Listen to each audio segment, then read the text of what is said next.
یہ وظیفہ میں آپ کو جو عرض کرنے لگا ہوں ایسا باکمال وظیفہ ہے کہ وہ بندہ خود چل کے آئے گا آپ کو لینے کے لیے، اور آ کے آپ کو اپنے گھر لے جائے گا، آپ کے جائز معاملات جو ہیں ان کو پورا بھی ضرور کرے گا۔ جھگڑے بہت زیادہ گھروں میں ہو رہے ہیں، پریشانیاں اور بدحالیاں عروج پر ہیں،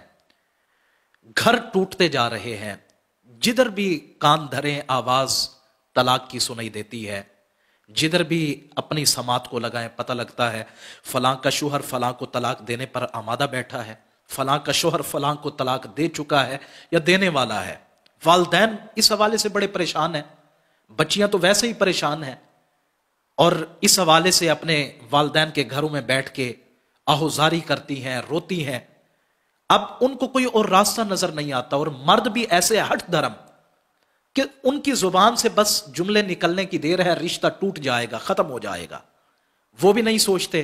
اور پھر بعد میں پچھتاتے پھر رہے ہوتے ہیں۔ تو میری ایسی مائیں بہنیں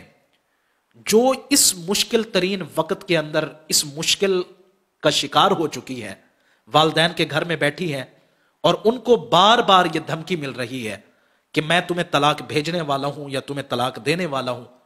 یا میں تمہارا بندوبست کرنے والا ہوں، وہ مائیں بہنیں توجہ کے ساتھ سن لیں۔ 5 وقت کی نماز ادا کرنا نہایت ضروری ہے۔ اگر نماز نہیں پڑھنے والے اللہ کے ساتھ تعلق نہیں تو پھر وظائف کا کوئی فائدہ نہیں ہے۔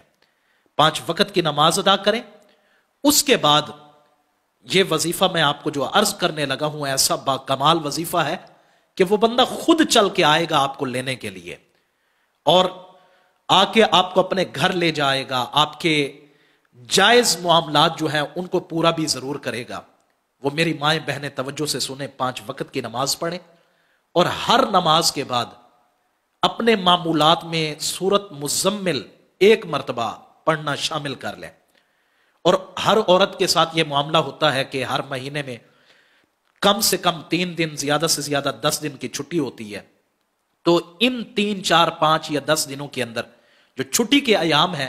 کیونکہ قرآن پاک کی تلاوت تو نہیں کر سکتی، اس لیے ان ایام کے اندر